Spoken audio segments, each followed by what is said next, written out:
വരൾച്ചാ ദുരിതാശ്വാസം പ്രഖ്യാപിച്ച ഇടതുപക്ഷ സർക്കാരിന്റെ തീരുമാനം കർഷകർക്കേറെ പ്രയോജനം ചെയ്യുമെന്ന് cardamom planters federation chairman Stuny Pothan.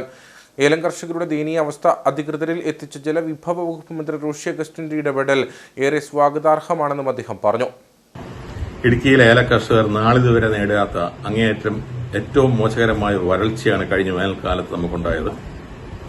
ഈ ഒരു വിഷയം അധികാര കേന്ദ്രങ്ങളെ അറിയിക്കുക എന്ന ലക്ഷ്യത്തോടുകൂടി കാർഡമം പ്ലാന്റേഴ്സ് ഫെഡറേഷൻ മുന്നിട്ടിറങ്ങിയാണ് നമ്മുടെ ഇടുക്കിയെ പ്രതികരിക്കുന്ന ആദരണീയനായ ജലവകുപ്പ് മന്ത്രി ശ്രീ റോഷി അഗസ്റ്റുമായി ബന്ധപ്പെടുകയും അദ്ദേഹത്തിന്റെ ഇടപെടലോടുകൂടി അദ്ദേഹം ശ്രീ പി പ്രസാദ് ആദരണീയനായ കൃഷി വകുപ്പ് മന്ത്രി ശ്രീ പി പ്രസാദുമായി ചേർന്ന് ഒരു മന്ത്രിതല സന്ദർശനം ഇവിടെ ഇടുക്കിയിൽ നമ്മുടെ വരൾച്ചാ ബാധിത പ്രദേശങ്ങൾ പ്രത്യേകിച്ച് ഏലം മേഖലയിൽ ഉണ്ടായേക്കുന്ന വരൾച്ചാ നാശനഷ്ടങ്ങൾ മനസ്സിലാക്കുവാൻ വരികയും അതിന്റെ അടിസ്ഥാനത്തിൽ കഴിഞ്ഞ ദിവസം ഒരു 10 കോടി രൂപയുടെ സഹായ പാക്കേജ് ദുരിതാശ്വാസ സഹായനിധി വരൾച്ചയായിട്ട് ബന്ധപ്പെട്ട് ഏലം മേഖലയ്ക്ക് നൽകുകയും ഉണ്ടായി എന്നുള്ള കാര്യം അങ്ങേയറ്റം സ്വാഗതാർഹവും വളരെ സന്തോഷത്തോടെയും Kerala cardamom planters federation Vandanmedu അങ്ങേയറ്റ സ്വാഗതത്തോടെ സ്വീകരിക്കുന്നു.